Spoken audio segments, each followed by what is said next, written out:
"Your son is lying again, Mr. Hale," the teacher said, loud enough for the entire classroom to hear. "Strange men watching the school?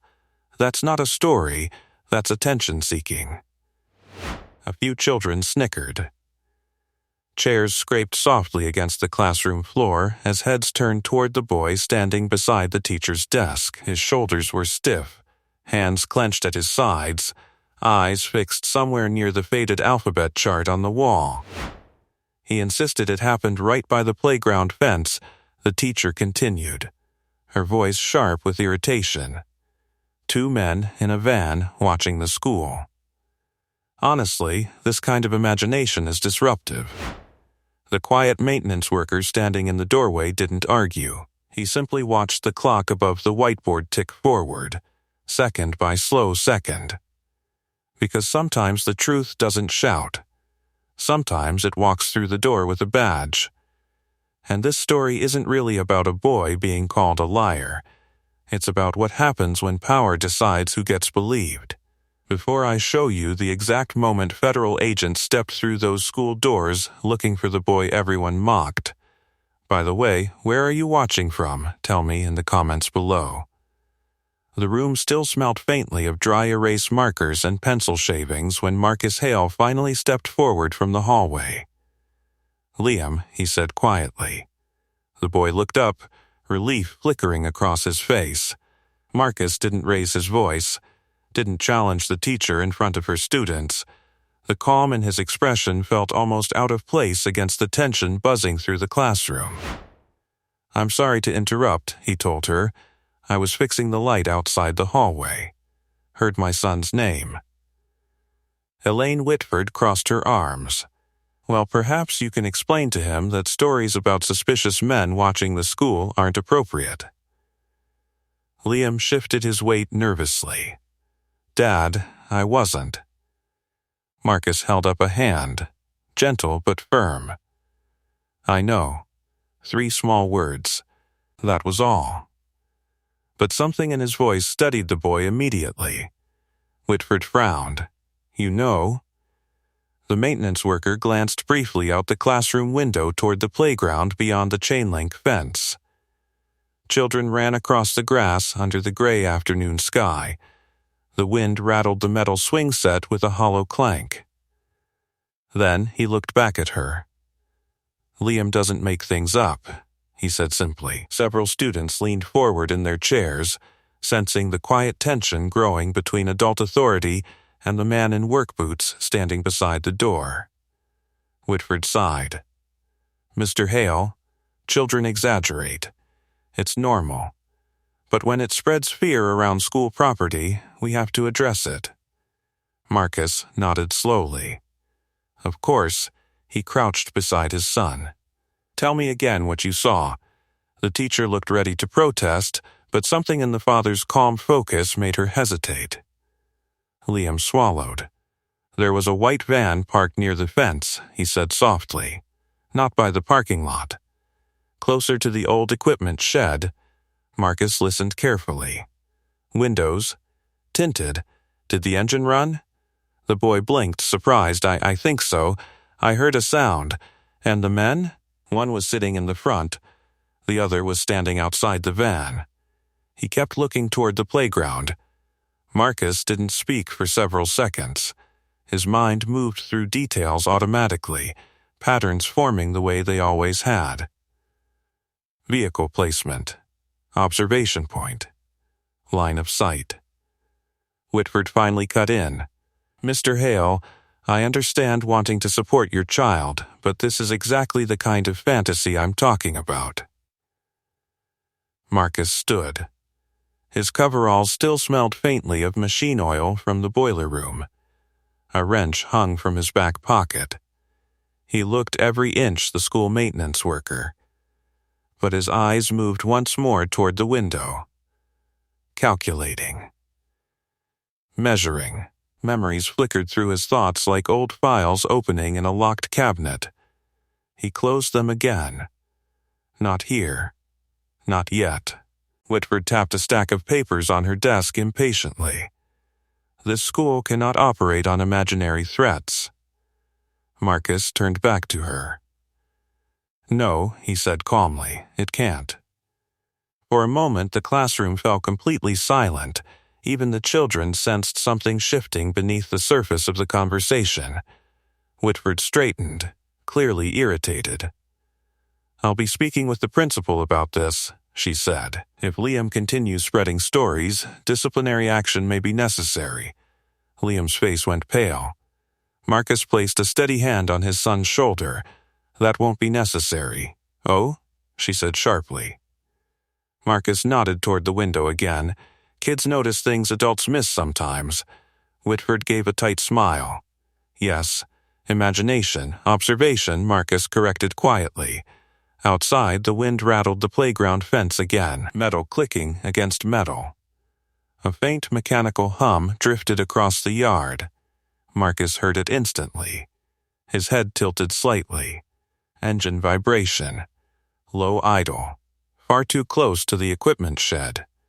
His gaze lingered on the far corner of the schoolyard where the fence curved behind the storage building, the place Liam had described. The teacher followed his eyes and rolled hers. There's nothing there, Mr. Hale. He didn't answer. Instead, Marcus gave his son's shoulder a gentle squeeze. You did the right thing telling someone, he said softly. Liam nodded, still unsure. Whitford sighed again. Well, unless there's anything else. Footsteps echoed suddenly down the hallway outside. Heavy ones. Multiple. Not students, not teachers. Marcus's eyes flicked toward the classroom door just as the sound of a distant car door slamming carried faintly through the open window. Then came another. And another. Engines shutting down. Voices outside. Professional voices. Whitford frowned. What on earth? Marcus didn't move, but something deep in his chest tightened, because he recognized the rhythm of those footsteps and the authority behind them. A moment later, the classroom door opened. A man in a dark jacket stepped inside. Behind him stood two more agents, and the gold letters on the first man's badge caught the fluorescent light as he spoke. Federal Bureau of Investigation, he said calmly. We're looking for the student who reported suspicious activity near the playground fence. The classroom stayed frozen for a long moment after the words Federal Bureau of Investigation settled into the air. Even the children stopped whispering. The agent standing in the doorway scanned the room with calm precision, his gaze landing first on the teacher, then the students, then finally the quiet boy beside the maintenance worker. Which one of you is Liam Hale? He asked. Liam's fingers tightened around the edge of his desk. Marcus felt the tension immediately. He lowered his voice. It's okay. The boy raised his hand slowly. That's me, the agent nodded once. Good. We'd like to ask you a few questions. Elaine Whitford blinked in disbelief. Excuse me, questions? About what? The second agent stepped forward, showing his badge. Ma'am, this student reported suspicious activity near the school perimeter earlier today. Whitford's voice tightened. Yes, but that was clearly. She stopped mid-sentence, because the agents weren't smiling. They weren't humoring a misunderstanding. They were serious. The room shifted instantly. Students leaned toward one another, whispering. Liam looked up at his father, uncertainty in his eyes. Marcus squeezed his shoulder gently. You already told the truth, he murmured. Just do the same thing again. The lead agent crouched slightly so he was at eye level with the boy. Can you show us exactly where you saw the vehicle? Liam nodded nervously. Near the equipment shed. By the fence, Marcus noticed something immediately. The agent didn't look surprised. If anything, the man looked confirmed. Whitford stepped forward, her composure starting to crack. This is unnecessary, she said stiffly. The child misunderstood what he saw. The agent stood again, turning toward her. With respect, ma'am, we'll determine that. The firmness in his tone quieted the room again. Outside the window, the sound of additional vehicles pulling into the parking lot echoed faintly. More doors slamming, more footsteps. Marcus felt Liam glance up at him again. The boy whispered, "Dad, did I do something wrong?" He crouched beside him again. No. His voice was steady. "You noticed something important." Whitford folded her arms. "Mr. Hale, you're encouraging this." Marcus rose slowly. "I'm encouraging honesty." The teacher shook her head in disbelief. "This school cannot operate on every child's imagination." The agent glanced between them. "Ma'am, did you file any report about the student's observation?" Whitford hesitated. "Well, no." Because there was no reason to believe, the agent nodded once. Then he turned to Liam again. "Can you describe the van?" The boy swallowed. "White. Old. Kind of dirty. Windows?" "Dark. Did you see the license plate?" Liam shook his head. "No, but there was a sticker on the back window." "What kind of sticker?" "A red triangle." The agent exchanged a quick look with his partner. Marcus noticed it immediately. Recognition. Confirmation. The agents already knew something. Whitford saw the look too. Her confidence began slipping. "Well, children can be very imaginative," she insisted again, though her voice had softened. The lead agent straightened. "Children can also be very observant." The classroom door opened again. Principal Raymond Cardenas stepped inside, clearly confused by the sight of federal agents standing among his students. "What's happening here?" The agent turned politely. "Sir, we're investigating activity near the school grounds." Cardenas looked stunned. "Activity?" Marcus watched the principal's face carefully. Fear, confusion, concern about the school's reputation. Whitford stepped beside him quickly. "It's a misunderstanding. One of the students made up a story about suspicious men. He didn't make it up," Liam whispered. Marcus felt the boy's voice tremble. The agent looked at him again. "You're sure about what you saw?" "Yes." The certainty in Liam's answer hung in the room like a weight. Whitford exhaled sharply. "Principal Cardenas, this is exactly the kind of disruption I warned you about." Marcus studied her quietly. Arrogance mixed with embarrassment now. She wanted control back. The principal rubbed his forehead. "Agents, perhaps we should continue this conversation in my office." The lead agent nodded. "That would be ideal." He turned back to Liam. "Would you be comfortable coming with us to explain what you saw?" The boy glanced at his father. Marcus gave a small nod. "You're fine." Liam stood slowly. Several classmates stared at him as he walked toward the door. The boy who'd been called a liar 5 minutes ago was now being escorted by federal agents. Whitford watched the scene unfold, her expression tight. Marcus followed them into the hallway. Fluorescent lights hummed overhead. The corridor smelled faintly of floor polish and cafeteria food drifting from down the hall. More agents were visible near the school entrance now. 2 stood beside a dark SUV parked near the curb. Whitford noticed them too. Her voice dropped. "This is ridiculous." The lead agent paused beside the principal's office door. "Ma'am," he said calmly, "with respect, we've been watching this area for 3 days." The hallway went quiet. Marcus felt Liam's small hand tighten around his sleeve. 3 days? The principal repeated. The agent nodded. "We're tracking individuals connected to a federal investigation." Whitford's face lost color. "But that's impossible." The agent's gaze moved briefly toward Marcus. "Not recognition, just observation. You'd be surprised what happens when people assume no one is paying attention." Liam whispered again. "Dad, I told them." Marcus placed a steady hand on his shoulder. "I know." Before they stepped into the office, he glanced once more through the front doors toward the parking lot. The same white van sat near the far corner of the property. Engine off now. 2 agents approaching it carefully. Marcus felt something settle in his chest. The pattern was clearer now, much clearer.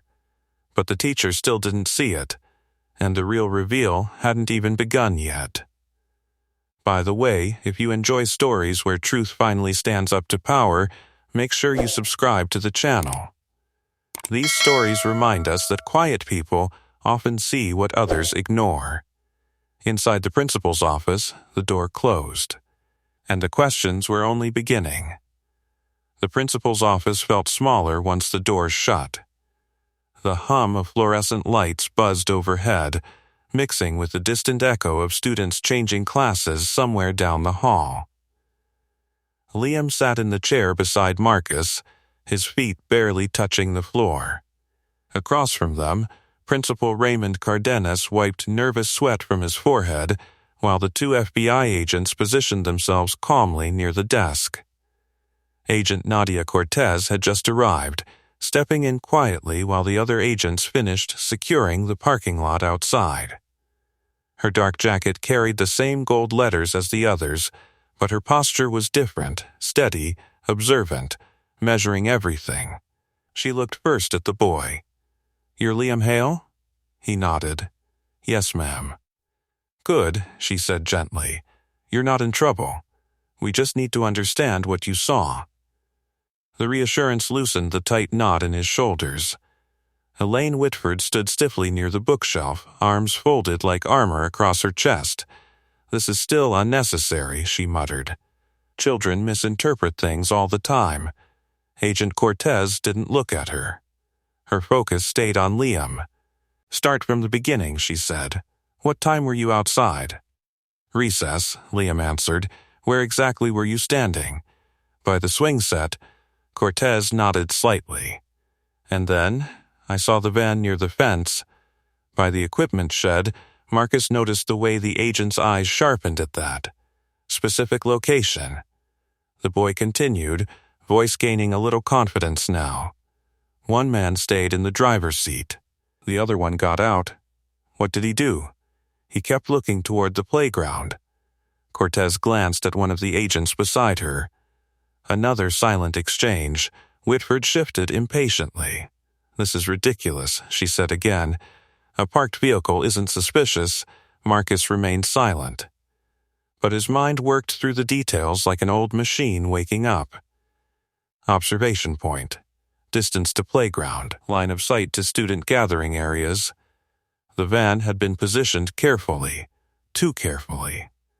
Cortez turned to Liam again. "Did the man talk to anyone?" "No." "Did he take pictures?" "I didn't see a camera." The agent nodded thoughtfully. "And what made you tell your teacher?" The boy hesitated. "Because it felt wrong." That simple answer filled the room with a quiet weight. Cardenas cleared his throat nervously. "Agent, surely this could be explained."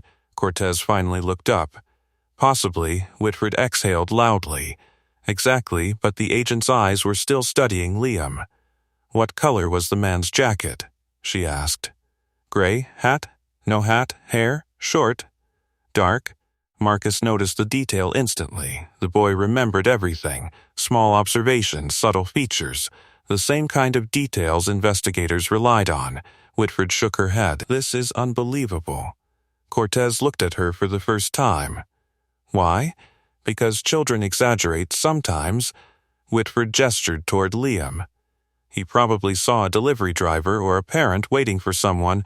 Marcus finally spoke. His voice remained calm. "Delivery trucks don't idle beside school fences during recess." The room went quiet. Whitford turned sharply toward him. "And you would know that how?" Marcus didn't answer immediately. Instead, he looked down at his son.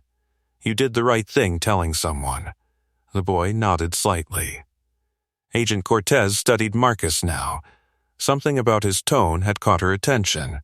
Professional calm, measured observation. She'd heard it before. From trained people. "Mr. Hale," she said slowly, "were you aware of the van before today?" "No, but your son told you about it."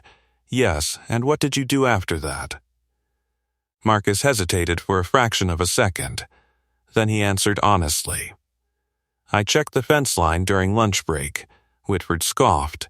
So now the maintenance worker is conducting security patrols? He ignored the comment. I saw tire tracks near the shed, he continued. The agents exchanged another glance. Cortez leaned forward slightly. Tire tracks, yes. Fresh? Within the last few hours, Cardenas blinked. You inspected the ground? Marcus shrugged slightly. I was already outside fixing a broken light. Cortez watched him more carefully now. Did you see the van yourself? Not directly, but... I heard it, Whitford laughed. You heard it? Marcus nodded. Low engine idle, he gestured lightly toward the parking lot. Older vehicle. Probably mid-2000s model, the room fell silent again.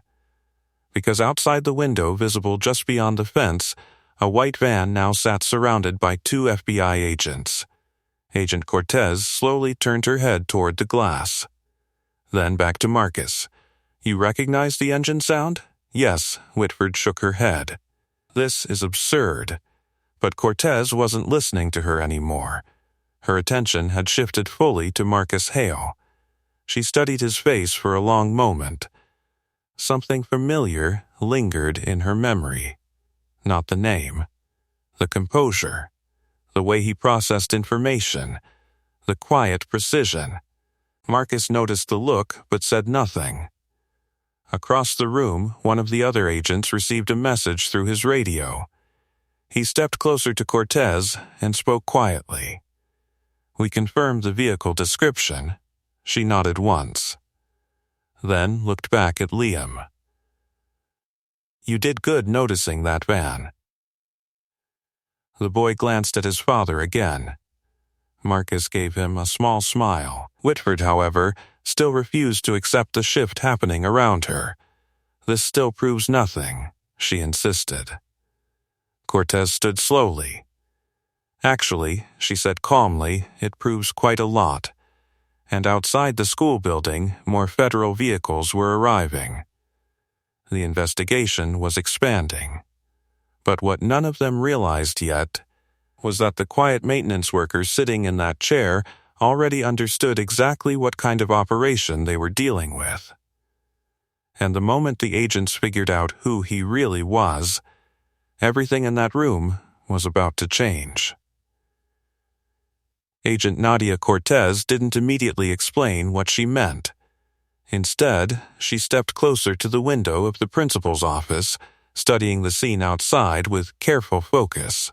The white van Liam described now sat boxed in by 2 federal vehicles. Agents moved slowly around it, methodical, controlled. Marcus noticed every movement: perimeter control, vehicle containment, standard procedure. Behind him, Liam shifted nervously in his chair. Dad, are those the men I saw? Marcus leaned slightly toward him. Not sure yet, he said quietly. Just let them do their work. Principal Cardenas paced behind his desk, running a hand through his thinning hair. This is unbelievable, he muttered. Federal agents outside my school, Elaine Whitford stood rigid near the bookshelf, still refusing to accept what was unfolding. This is still an overreaction, she insisted. A parked van doesn't justify an investigation. Cortez turned slowly from the window. Actually, it can. Her voice carried a calm authority that filled the office. Whitford frowned. On what basis? The agent walked toward the desk. For 3 days we've been tracking individuals connected to a federal fraud operation. Cardenas blinked. Fraud? Identity theft network. They've been moving between public areas to avoid fixed surveillance. Whitford crossed her arms again. That has nothing to do with the school. Cortez looked directly at her. Public places with predictable schedules are ideal observation points. The teacher opened her mouth, then closed it again. Marcus watched quietly. He could see the pattern forming now. Temporary observation sites. Vehicles rotating locations, watching routines. The kind of behavior that trained investigators recognized immediately. Liam looked between the adults, confused. I just thought they looked weird, he said softly. Cortez crouched slightly beside him again. And sometimes that's exactly how investigations start. Whitford sighed dramatically. So now we're praising paranoia? Marcus spoke before anyone else could respond. Observation isn't paranoia. The teacher turned sharply. Oh, really? He didn't raise his voice. Kids notice changes faster than adults. Whitford shook her head. This entire situation is spiraling because one child misinterpreted a parked vehicle. Cortez straightened. Except the vehicle matches one we've been monitoring. The words landed heavily. Cardenas stopped pacing. It does? The agent nodded. Same make, same color. Same sticker on the rear window. Whitford went still. Marcus saw the exact moment doubt flickered across her face. But pride held it back. That still doesn't mean this boy identified the correct vehicle, she said. Cortez didn't respond. Instead, she walked back toward the window again. Outside, one of the agents opened the van's rear door. Another agent spoke into a radio. Cortez listened carefully. Then nodded once. Marcus noticed something else. The way her attention drifted briefly toward him again, still studying, still measuring. Her instincts were working. Because something about the quiet maintenance worker in oil-stained coveralls didn't match the situation. Not the calm, not the precise observations earlier, not the way he'd immediately taken Liam's description seriously. Cardenas noticed the shift in conversation. He cleared his throat. Agent, should we be concerned about student safety? Cortez turned back. At this moment, no immediate threat. The principal exhaled in relief. But, she continued, we do need to understand exactly what the suspects were doing here. Whitford stepped forward again. Well, clearly they weren't doing anything related to the school. Marcus tilted his head slightly. You don't know that. Her eyes flashed.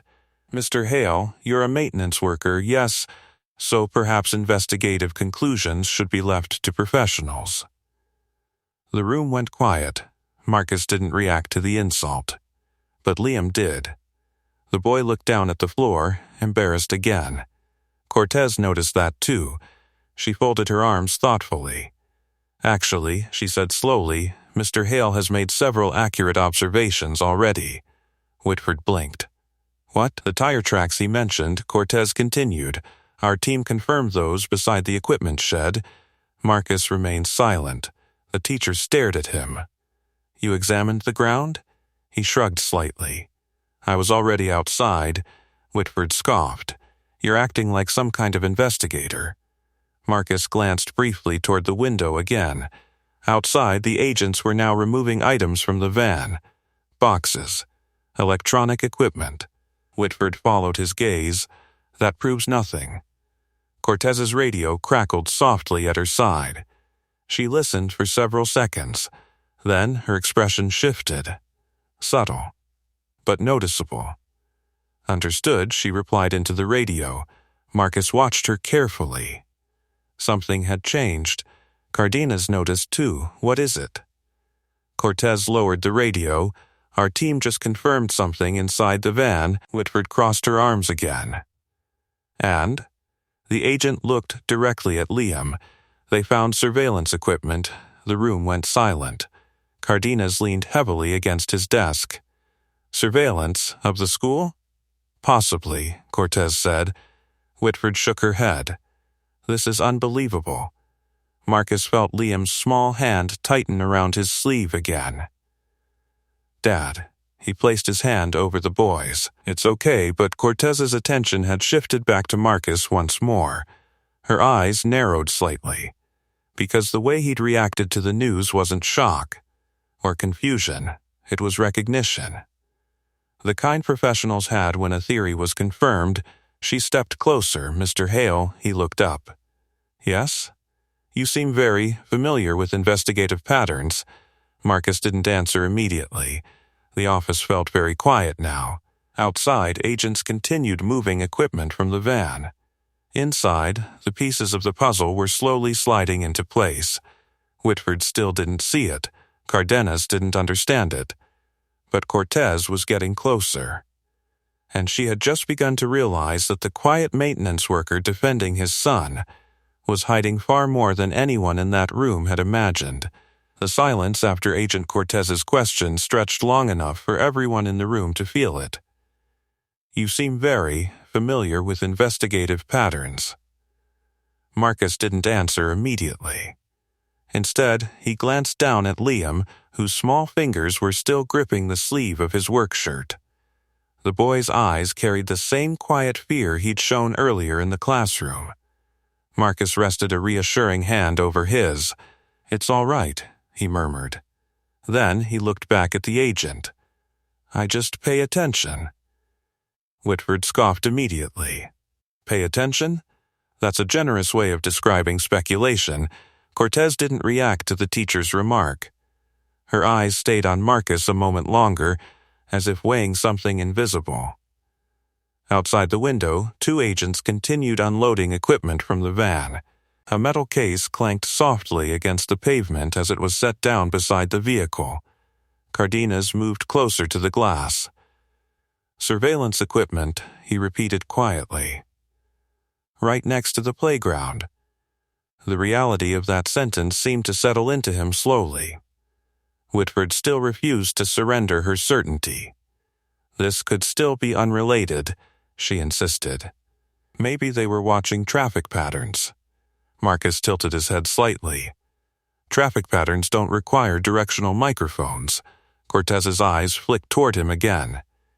"Exactly," she said. Whitford frowned. "Microphones?" The agent nodded toward the window. "That case our team just removed contains audio monitoring equipment." Cardenas turned pale. "You mean they were recording the school?" "We're still determining the purpose," Cortez replied calmly. Marcus watched the agents outside kneel beside the open van. One of them held up a small black camera mounted on a telescoping stand. Observation gear, portable, temporary setup, the kind used for mobile surveillance.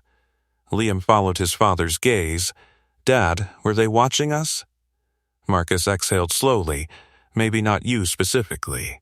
Whitford rubbed her temples. This is becoming absurd, but even her voice had lost its earlier sharpness. Doubt was creeping in. Cortez turned back to Liam. "Can you show us exactly where you were standing when you saw them?" The boy nodded. Cardenas straightened nervously. "You want to go outside?" "Yes," Whitford immediately objected. Taking a student outside during an investigation is inappropriate. Cortez raised an eyebrow. "Ma'am, the investigation is already outside." That ended the argument. A moment later, the group stepped into the hallway. The fluorescent lights buzzed overhead while distant classroom chatter echoed faintly through the building. Liam walked beside Marcus, staying close. Cardenas hurried ahead, clearly anxious about the sight of federal vehicles parked in front of his school. Whitford followed stiffly, her heels clicking sharply against the tile floor. When they reached the front entrance, the doors opened automatically with a soft mechanical hum. Cool air rushed inside. And the sight outside finally silenced everyone. 4 FBI vehicles now lined the curb. Agents moved with quiet coordination around the white van. Equipment cases lay open on the pavement while technicians examined wires and recording devices. Parents walking past the school slowed to stare. Students pressed their faces to classroom windows. The quiet suburban campus had suddenly become a federal scene. Whitford stopped beside Marcus, staring in disbelief. "This is insane." Cortez gestured toward the playground. "Liam, can you walk us to where you saw the van earlier?" The boy nodded and started across the grass. Marcus walked beside him. The playground swings creaked softly in the wind as they passed. The equipment shed sat near the back fence, its metal siding dull and weathered. "Here," Liam said, pointing toward the gravel strip beside the fence. Cortez crouched down. The tire tracks Marcus had mentioned were still visible in the dirt. She ran her fingers lightly across the impressions. Recent, she said. Marcus nodded. Within a few hours. Whitford folded her arms again. You're both making assumptions, but Cortez was already studying the ground. Look at the positioning, Marcus said quietly. She glanced up at him. What about it? He pointed toward the playground, clear sight line to the swings, then toward the school building. And direct view of the main entrance. Cortez followed the angles with her eyes. He was right. Perfect observation points. She stood slowly. Interesting. Whitford shook her head. You're entertaining this? Marcus brushed dirt from his hands. Observation posts rely on visibility. Whitford laughed sarcastically. Oh, please. What's next, Mr. Hale? Tactical analysis? He didn't respond. But Cortez's attention sharpened again. Because the maintenance worker wasn't guessing. He was explaining. Behind them, one of the agents approached carrying a tablet. Agent Cortez, she turned. What did you find? The agent showed her the screen. Marcus saw the reflection in her eyes as she studied it. License plate data, vehicle registration. Then her expression changed. Subtle, but unmistakable. Cortez looked from the tablet back to Marcus. And for the first time since arriving at the school, recognition flickered across her face. Not complete recognition, but close. Whitford noticed the silence. Well? She demanded. Cortez lowered the tablet slowly. Our suspects rented this vehicle 2 days ago. Cardenas swallowed. For what purpose? We're still determining that. Marcus studied the equipment being cataloged near the van. He already knew the answer. But he wasn't ready to say it yet. Cortez was still watching him. The way someone studies a memory that's just out of reach. Finally, she spoke again. Mr. Hale. He looked up. Yes? You said you heard the engine earlier, that's right. How far away were you? Maintenance corridor near the cafeteria. She nodded slowly. Then asked a quieter question. Have we met before? Marcus paused. Just for a moment. The wind rattled the playground fence behind them. Agents moved around the van. Students watched from classroom windows. And somewhere deep in Agent Cortez's mind, a missing piece of the puzzle was finally starting to move. By the way, if stories like this remind you how quickly people underestimate quiet strength, make sure you're subscribed. The best reversals are still ahead. The wind rattled the chain-link fence again, the metallic sound carrying across the quiet playground. Agent Nadia Cortez's question lingered in the air between them. Have we met before? Marcus didn't answer immediately. Instead, he looked past her toward the white van surrounded by agents. One of them carefully removed a long black case from the back compartment while another photographed the interior. The operation outside was unfolding exactly the way federal containment usually did. Systematic, quiet, professional. Marcus had seen it many times before. He forced that thought down. Don't think so, he said calmly. Cortez watched him for a moment longer, clearly unconvinced but not ready to press further. Whitford, however, had regained some of her confidence. Well, now that we've confirmed there's some kind of investigation happening, she said, brushing dust from her blazer sleeve, perhaps we can acknowledge that this entire spectacle still started with a child's misunderstanding. Liam stiffened beside his father. Marcus felt it instantly. His hand rested lightly on the boy's shoulder. Cortez turned toward the teacher slowly. You're certain about that? Whitford gestured toward the van. It's parked on school property. Anyone could have noticed it. Marcus spoke quietly. Not everyone did. The teacher rolled her eyes. Oh, please. Cardenas shifted uncomfortably beside the playground gate, glancing toward the growing crowd of curious parents gathering near the sidewalk. We should probably move everyone back inside, he muttered. But Cortez wasn't finished examining the area. She walked along the gravel strip beside the fence, studying the ground and the equipment shed nearby. Marcus noticed the angle she paused at. Direct view of the swing set. Clear sightline to the school entrance. Exactly where he had pointed earlier. Cortez crouched beside the fence again, examining the dirt carefully. "Tire pressure looks uneven," she said quietly. Marcus nodded. "Rear axle carrying more weight." Whitford turned sharply. "You two sound like mechanics now." Neither of them responded. Because Marcus had already noticed something else. A small scuff mark in the gravel. He pointed toward it. Tripod leg.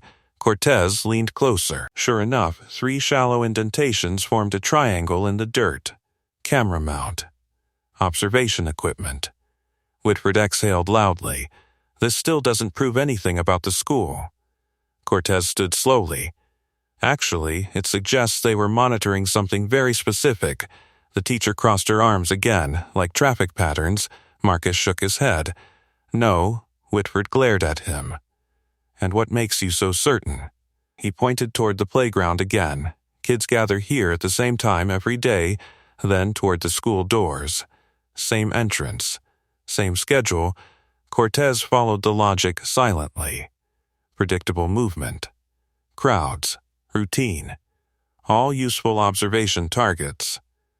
But she was still watching Marcus more than the scene itself now. Something about his reasoning felt too natural. Too practiced. The other agent approached again with the tablet. Agent Cortez. She turned. "We just finished checking the surveillance equipment. And 2 cameras.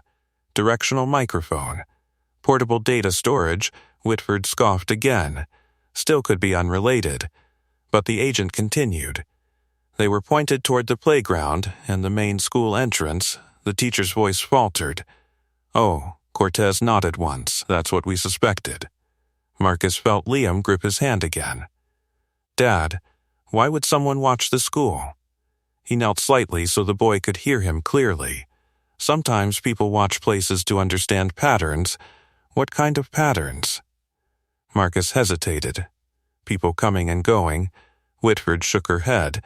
"This is becoming paranoid," but Cardenas was staring at the van again. "No," the principal murmured. "This is serious." A few more parents had stopped on the sidewalk now, whispering as they watched agents working around the vehicle. Cortez glanced at the growing crowd. "We should finish this quickly." She turned back to Liam. "You said the man stood outside the van." The boy nodded. "Right there," he pointed toward the exact spot where the tripod marks were visible. Cortez looked impressed. "That's very precise." Whitford opened her mouth again, but stopped when the agent added quietly, "Your student may have just placed our suspect exactly where we needed him." Marcus saw the teacher's pride crumble slightly. The narrative she'd built in the classroom was slipping away. But she still wasn't ready to admit it. "This still doesn't justify humiliating my classroom with federal agents," she said. Marcus stood again. "You humiliated my son first." The words weren't loud, but they landed harder than anything else that had been said. Whitford stared at him. Cardenas shifted awkwardly. Cortez watched both of them carefully. Because something about Marcus's tone had changed. Not angry, just firm. The kind of controlled authority she recognized from trained professionals. Her eyes narrowed slightly again. "Mr. Hale," she said slowly. "Yes? You noticed tire pressure differences from a distance." Marcus shrugged. "Just an observation. And tripod marks in gravel." "Yes." "And engine vibration earlier." "Yes." Whitford threw up her hands. "Oh, wonderful. Now he's a detective." But Cortez ignored the comment, because she was almost certain now. Not about the investigation, about him. She stepped closer. "Before you worked maintenance here," she said carefully, "what did you do?" Marcus hesitated, just long enough for her suspicion to grow stronger. Behind them, the agents finished cataloging the surveillance equipment from the van. The investigation was already moving forward. But inside Cortez's mind, a different puzzle was forming. One that centered on the quiet man standing beside the boy. Because the more she listened to him, the more he sounded like someone who had once done exactly the job she did now. And she was getting very close to remembering where she'd seen that kind of calm before. Agent Cortez's question lingered in the cool air of the playground. "Before you worked maintenance here, what did you do?" Marcus didn't answer right away. The wind shifted across the open field, brushing through the metal chains of the swing set with a slow creaking sound. Liam looked up at his father, clearly sensing the tension growing between the adults. Marcus kept his gaze steady on the fence line. "Different jobs," he said simply. Whitford let out an exasperated breath. Of course, because that explains the forensic-level analysis of tire pressure. Marcus didn't respond to the jab. He had learned long ago that silence often said more than arguments. Cortez, however, didn't let the moment go. Her eyes narrowed slightly as she studied him. "Different jobs," she repeated quietly. Then her radio crackled. She lifted it to her mouth. "Cortez." A male voice answered from the parking lot. "We just finished running the plates from the van." Marcus noticed the shift in her posture instantly. "What did you get?" she asked. "Vehicle's a rental. 2-day contract." Registered under a false identity, Whitford scoffed again, though the sound carried far less certainty than before. "Plenty of people use fake names for rentals." Cortez ignored her. "Any connection to our investigation?" The radio crackled again, still checking, but we did recover a partial data drive from the camera system. Marcus looked toward the van again. That was faster than he expected. The agents were efficient. The voice on the radio continued. "We're pulling the files now." Cortez lowered the radio slowly. Cardenas stepped forward anxiously. "What does that mean?" "It means we'll know what they were recording." Whitford crossed her arms again. "And when it turns out to be traffic footage, perhaps this entire scene can finally calm down." Marcus glanced toward the playground. Children from a nearby classroom were now watching through the windows, faces pressed against the glass. A federal investigation outside their school. The moment had already become something no one would forget. Liam tugged lightly at his sleeve. "Dad, are we in trouble?" Marcus knelt again. "No, but everyone keeps staring. That's because you did something brave." The boy frowned.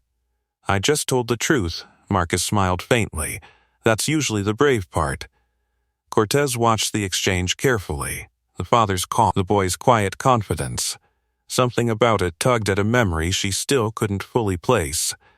Whitford broke the silence again. "This is still an enormous overreaction," she insisted. "One van does not justify turning a school into a crime scene." Marcus stood again. "Sometimes one van is enough." Whitford turned sharply.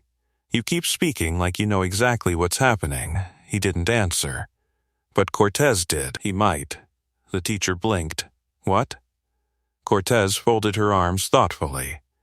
"Mr. Hale has noticed several details my team confirmed only after arriving." Whitford shook her head. "That's coincidence, maybe." Marcus shifted his weight slightly. The gravel beneath his boots crunched softly. He had already seen enough to understand the situation, but saying it aloud would open doors he'd kept closed for years, doors he wasn't sure he wanted reopened. Behind them, one of the agents jogged across the grass from the van. He held a tablet in one hand. "Agent Cortez." She turned. "What did you find?" The agent handed her the tablet. "We accessed the data drive." Marcus watched her eyes scan the screen. Footage, timestamps, still images. Then her expression hardened. Cardenas leaned closer. "What is it?" Cortez tilted the tablet slightly so he could see. It's surveillance footage. Whitford rolled her eyes. Of the parking lot, I assume. Cortez shook her head. No. She tapped the screen. Marcus saw the frozen frame reflected faintly in the tablet's glass. A wide view of the playground. Children on the swings. Students running across the grass. Whitford leaned forward. That could be from any day. The agent beside Cortez shook his head. Timestamp is today. Marcus felt Liam shift beside him. Dad, that's our playground. Cortez nodded slowly. Yes, Whitford's voice faltered for the first time. You're saying they were recording students? We're saying they were watching patterns. Marcus spoke quietly. Arrival times. Cortez glanced at him. Exactly.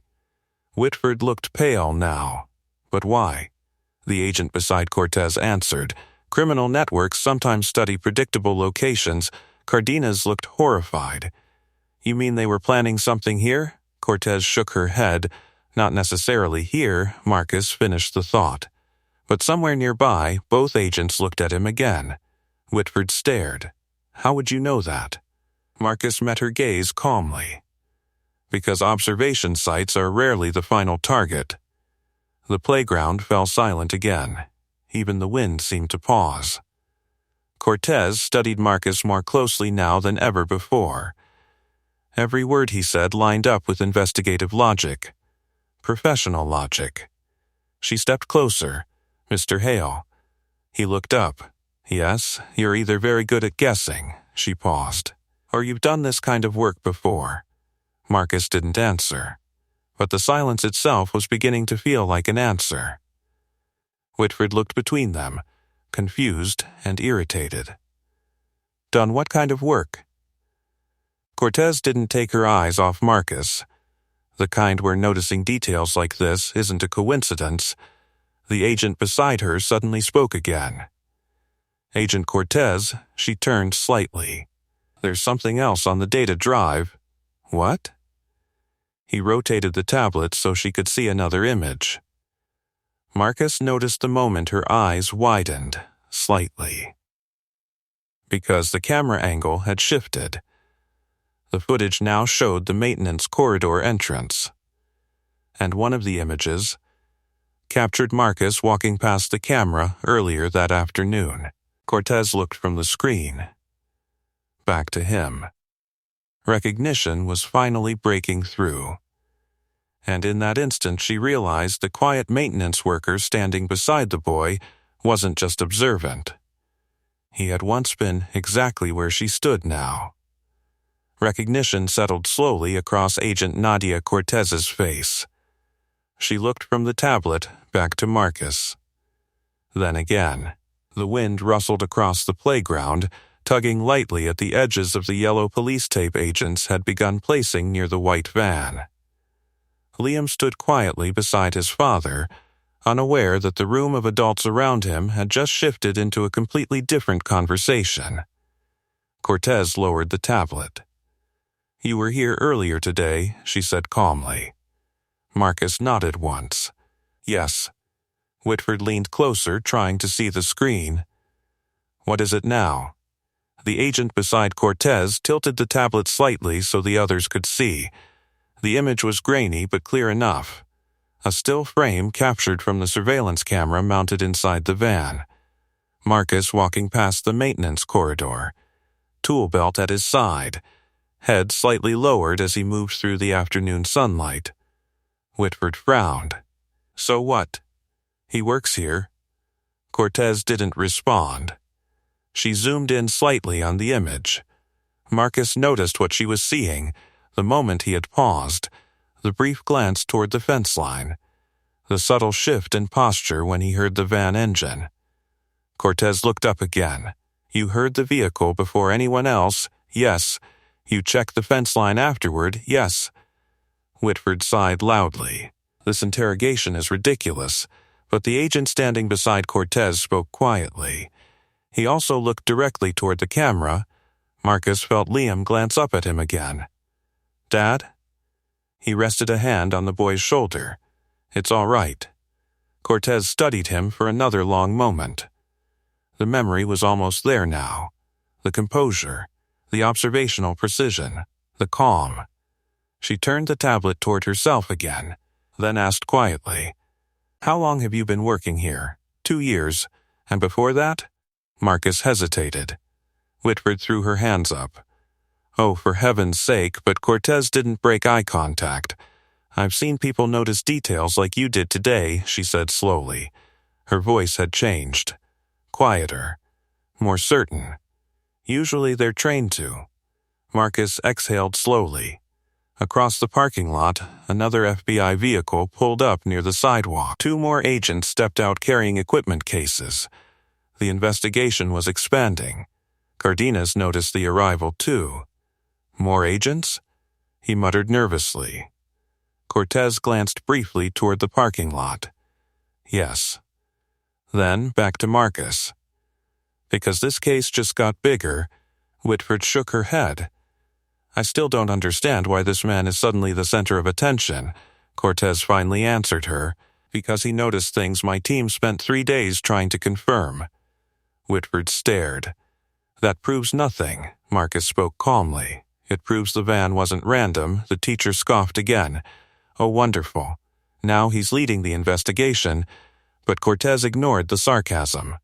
She walked a few steps away, speaking quietly into her radio. "Cortez," a voice answered. "Go ahead, bring the recovered camera feed to the playground. I want confirmation on something." "Copy that." Marcus watched her carefully. The pattern was clear. She was verifying a theory about him. Liam tugged gently at his sleeve again. "Dad, are we going home soon?" Marcus smiled faintly. Soon, Whitford crossed her arms again. "This entire situation is humiliating for the school." Marcus glanced at her. "You humiliated my son first." Her expression hardened again. "He made an accusation." He told the truth. Cortez stepped back toward them just as another agent approached with a portable monitor. "Agent Cortez," the man said. We pulled the camera footage. He placed the monitor on the hood of a nearby FBI vehicle. The screen flickered to life. Everyone stepped closer. Whitford reluctantly joined them. The footage began playing. Grainy black and white video from the surveillance camera mounted inside the van. The playground filled the screen. Children running. Students lining up for recess. The camera slowly panned across the school entrance, then stopped. Zooming slightly. Whitford leaned closer. That could be any public camera. The agent beside the monitor shook his head. "Not public."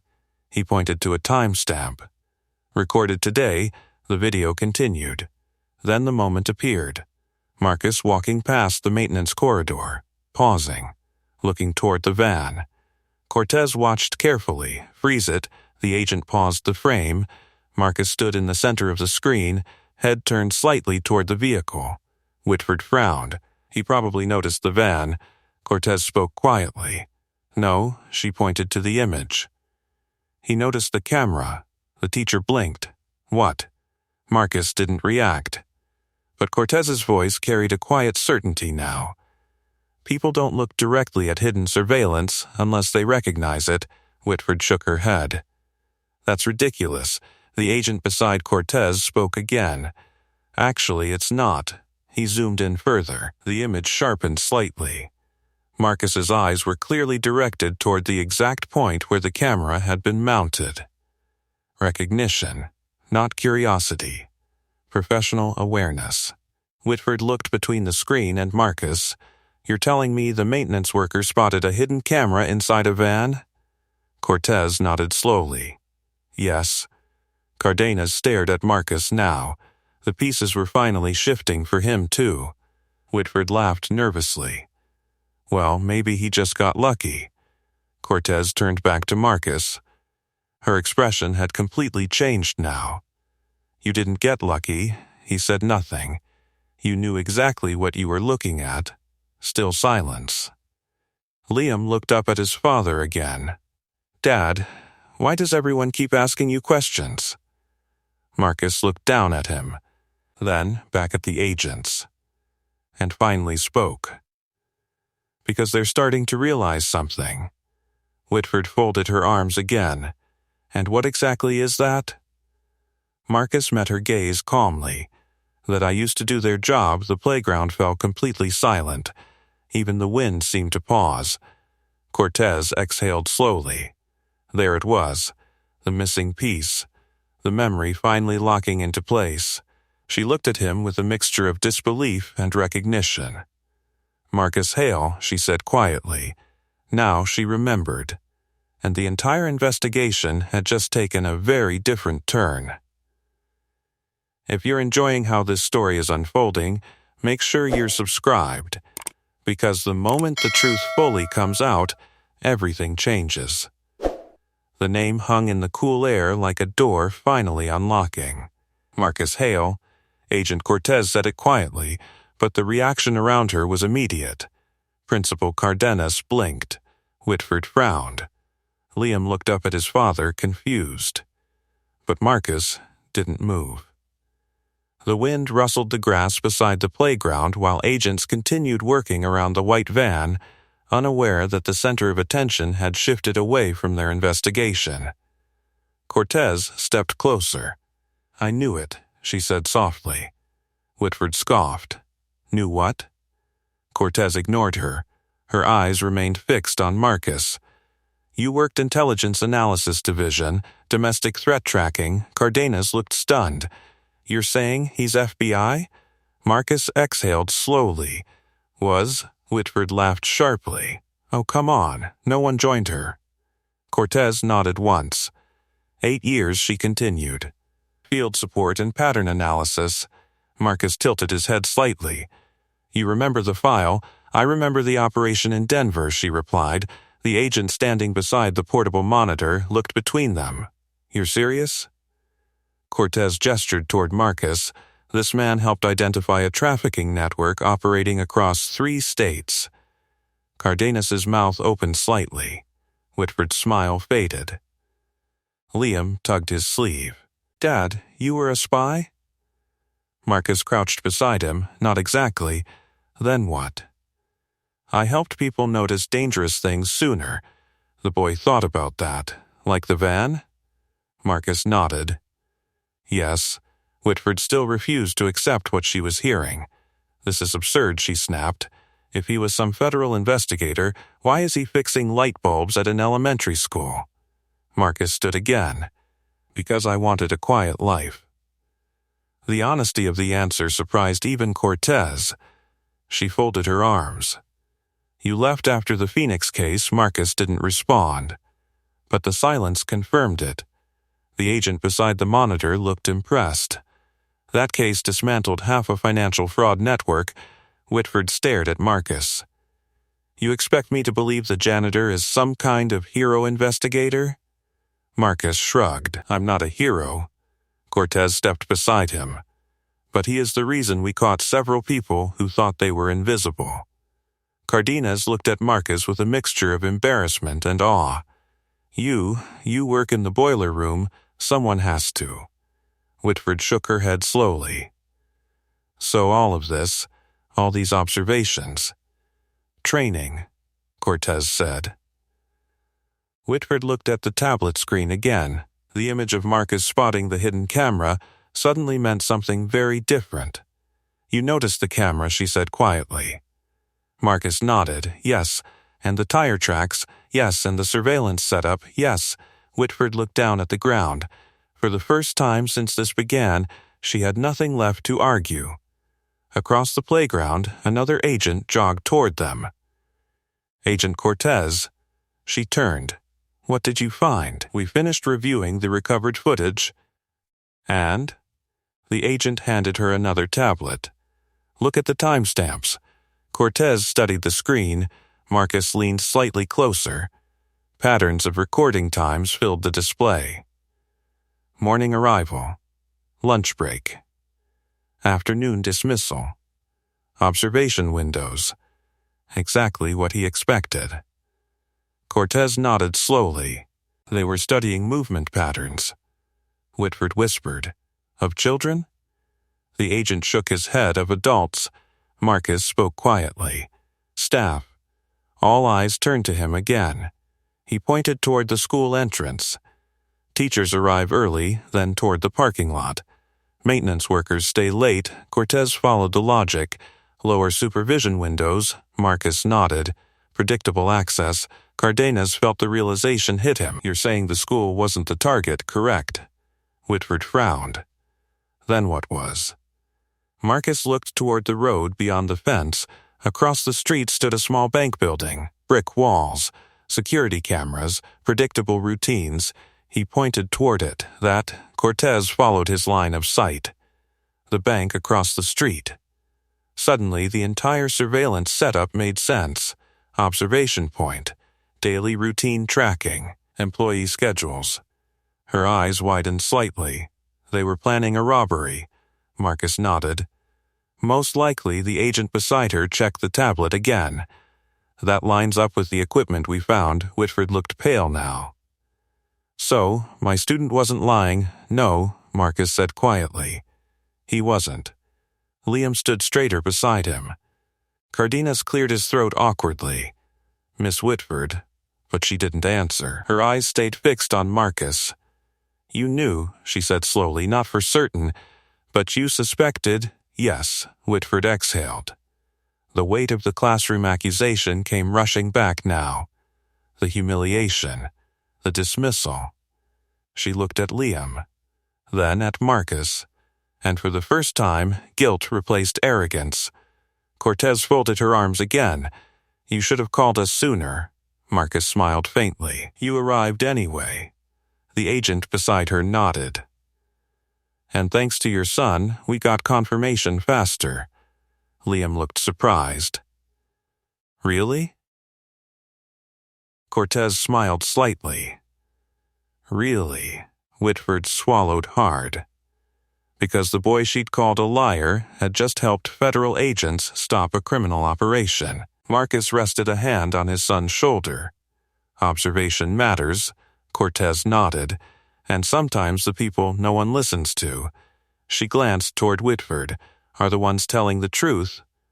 Across the playground, agents finished securing the surveillance equipment. The investigation had already moved forward. But the real reversal had just happened. Because now everyone at that school understood something they hadn't before. The quiet maintenance worker defending his son had once been the most experienced investigator in the entire situation. The silence that followed felt heavier than anything that had come before. The wind moved slowly across the playground grass while the federal agents continued their work near the white van. Equipment cases snapped shut. Radios murmured softly. The investigation was progressing with quiet efficiency, but the real attention remained on Marcus and the small group standing near the FBI vehicle. Whitford hadn't moved. Her arms, once folded with authority, now hung stiffly at her sides. The confidence she carried in the classroom earlier had drained away, leaving something far less comfortable in its place. Principal Cardenas cleared his throat. So, the suspects were studying the bank, he said slowly, still trying to piece everything together. Agent Cortez nodded. That's the most likely scenario. She gestured toward the building across the street. The school gave them a perfect observation point. Busy enough that a parked van wouldn't stand out. Marcus added quietly and close enough to track employee routines. Cardenas looked pale. They were watching the bank staff. Yes, Cortez confirmed. Whitford finally spoke, her voice subdued. And Liam noticed them. Marcus nodded. He did. Cortez looked down at the boy with a small, approving smile. Your observation gave us confirmation we needed. Liam blinked in surprise. I just thought the van looked weird. Sometimes that's all it takes, the agent said. Behind them, one of the investigators approached again, carrying a sealed evidence bag. Agent Cortez. She turned. What else did you recover? The man held up a small device. Encrypted storage drive from the camera system. Marcus leaned slightly closer. Probably backup recordings. The agent nodded. That's what we're thinking. Whitford stared at Marcus again. You really do know what you're talking about. He shrugged slightly. Old habits. Cortez folded her arms thoughtfully. You analyzed their surveillance pattern in under 5 minutes. Marcus gave a small smile. I had help. He glanced at Liam. The boy straightened a little. Whitford looked at the child, then back at Marcus. I called him a liar. No one spoke for a moment. The quiet admission hung in the air. Cortez didn't soften the moment. You did. Whitford swallowed. I humiliated him in front of the class. Marcus remained calm. Yes, Cardenas rubbed his temples again. This is going to be difficult to explain to parents. Cortez glanced toward the school building where curious faces still pressed against the windows. It's better to explain the truth. Whitford took a slow breath. Then she turned toward Liam. Her voice was quieter now. Liam, I owe you an apology. The boy looked unsure. You do? Yes. She hesitated, clearly unused to admitting mistakes. I should have listened to you. Marcus watched silently. Whitford continued, her voice steadier now, and I shouldn't have embarrassed you. Liam looked up at his father. Marcus nodded gently. It's okay to accept apologies. The boy looked back at his teacher. Okay. Whitford exhaled softly, relief and embarrassment mixing together. Cardenas stepped forward. We'll address this properly with the school administration, he said. Marcus didn't seem concerned. I'm more interested in my son being treated fairly. That will happen, the principal promised. Cortez watched the exchange with quiet approval. Then another agent jogged toward them from the parking lot. Agent Cortez. She turned. What is it? We just finished running the suspects through the system and 2 outstanding warrants connected to financial crimes. Marcus nodded. That fits.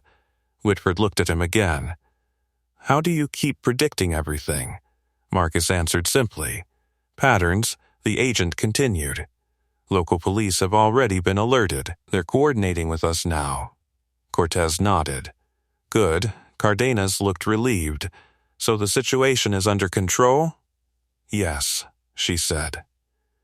Whitford looked across the playground again. The white van that had started everything now sat half dismantled as agents cataloged every piece of equipment inside it. All because a 10-year-old boy noticed something that didn't belong. The teacher shook her head slowly. I almost punished him for telling the truth. Marcus rested a hand on Liam's shoulder. That happens more often than people think. Whitford looked at him. You stayed calm the entire time. He smiled faintly. Experience. Cortez added quietly, and discipline. Cardenas looked at Marcus again with a mixture of embarrassment and admiration. I can't believe we had someone with your background working here this whole time. Marcus shrugged. Just trying to raise my son. Whitford asked softly, why didn't you tell anyone? Because I didn't need to. Cortez understood that answer immediately. Some people walked away from high-pressure careers for a reason. Sometimes peace mattered more than recognition. But today that quiet life had collided with the past. The agents finished sealing the evidence cases. Police vehicles were now arriving near the street corner across from the bank. The investigation was expanding exactly the way Marcus predicted earlier. Whitford watched the scene unfold. Then she looked at Liam again. You were right. The boy smiled slightly. Marcus squeezed his shoulder gently, and for the first time since the accusation in the classroom, the balance of power had completely shifted. The playground slowly began returning to something resembling normal. Not completely normal. Federal vehicles were still parked along the curb, and several agents continued speaking with local police officers near the white van. But the immediate tension had eased. Students were being guided back into classrooms. Teachers stood near windows whispering to one another. The extraordinary moment was already becoming a story the school would talk about for years. Marcus stood quietly beside Liam near the edge of the playground fence. The boy watched the agents carefully as they loaded the last pieces of surveillance equipment into evidence containers. "Dad," Liam said softly. "Did I really help stop something bad?" Marcus looked down at him. "Yes, but I didn't do anything special. You noticed something," Marcus replied. "That's special." The boy considered that. "Is that what you used to do?" "Mostly." Liam smiled a little. "That sounds kind of cool." Marcus chuckled quietly. Sometimes it was. Behind them, Principal Cardenas approached cautiously, adjusting his tie as he walked. "Mr. Hale," Marcus turned. "Yes?" The principal cleared his throat. "I owe both you and your son an apology." Marcus didn't respond immediately. Cardenas continued. "When Miss Whitford reported the situation earlier, I assumed the problem was a misunderstanding." Marcus nodded once. "That happens, but I should have investigated more carefully," the principal said. Marcus appreciated the honesty. Liam looked between them. "It's okay," the boy said. Cardenas smiled slightly. "You're very gracious, Liam." A moment later, Whitford approached as well. Her confidence from earlier was gone, replaced with something quieter, something far more human. She stopped a few feet away from Marcus and Liam. "I spoke with the class," she said. Marcus waited. "I explained what really happened." Liam blinked. "You did?" "Yes," Whitford took a breath. "I told them that noticing things and speaking up is important." Marcus nodded. "That's good." She hesitated. "And I told them I made a mistake." Liam shifted awkwardly. "You don't have to feel bad," Whitford smiled faintly. "Thank you." "But sometimes adults need to admit when they're wrong." Marcus respected that. Across the playground, Agent Cortez finished speaking with 2 police officers before walking back toward them. Her expression was thoughtful. "Well," she said as she approached, "your instincts were right." Marcus raised an eyebrow slightly. "About the robbery?" "Yes." She gestured toward the bank across the street. Local police confirmed the suspects had been casing that building for several days. Cardenas looked shocked again. "So Liam helped stop a bank robbery?" "Possibly," Cortez replied. Whitford shook her head slowly. "A 10-year-old prevented a crime." Marcus corrected her gently. "A 10-year-old noticed something unusual." Liam grinned. "That's what you said earlier." Cortez folded her arms. "Your father's very good at noticing unusual things." The boy looked up proudly. "I know." The agent glanced at Marcus again. "You still are." He shrugged. "Some habits stick." She nodded thoughtfully. "You ever consider coming back?" Marcus smiled slightly. "No, not even consulting work?" He shook his head. "I like fixing boilers." Cortez laughed softly. "You're the only person I've ever met who left federal investigations for school maintenance." Marcus looked down at Liam. "I didn't leave for maintenance." The boy understood immediately. "Oh." Cortez did too. "Family," she said. "Yes." The wind shifted across the playground again, carrying the distant sound of a school bell from inside the building. Cardenas glanced toward the entrance. "I suppose classes should resume." Whitford nodded. "I'll walk Liam back." The boy looked at Marcus. "Are you coming?" "In a minute." Whitford gestured toward the building. "Let's go." Liam started walking beside her, then turned back briefly. "Bye, Agent Cortez." She smiled. "Bye, Liam. And good work today." The boy beamed before heading inside. Marcus watched until the door closed behind them. Then Cortez spoke quietly. "You raised a good kid. Trying to. He trusts you." Marcus nodded. "That matters." Cortez studied him for a moment. "You know, if he keeps noticing things like that, he might end up in my line of work someday." Marcus chuckled. "Let's hope not." she smiled. Fair enough. Police officers began escorting the last agents toward their vehicles. The investigation outside the school was wrapping up, but the ripple it created inside that building would last much longer, because every student in Liam's class now knew something important. The quiet boy who was called a liar had actually told the truth, and the maintenance worker everyone overlooked had once been the most experienced investigator on the entire scene. The final FBI vehicle pulled away from the curb just as the afternoon bell rang inside the school. Students poured out of the building in excited clusters, their voices carrying across the playground like waves. News of what had happened had already spread through the hallways. Whispers followed Liam as he walked outside beside his father. "Is that the kid?" one student asked quietly. "He's the one who saw the van," another replied. Liam glanced up at Marcus. "They're talking about me." Marcus smiled gently. Sometimes people notice things after the truth comes out.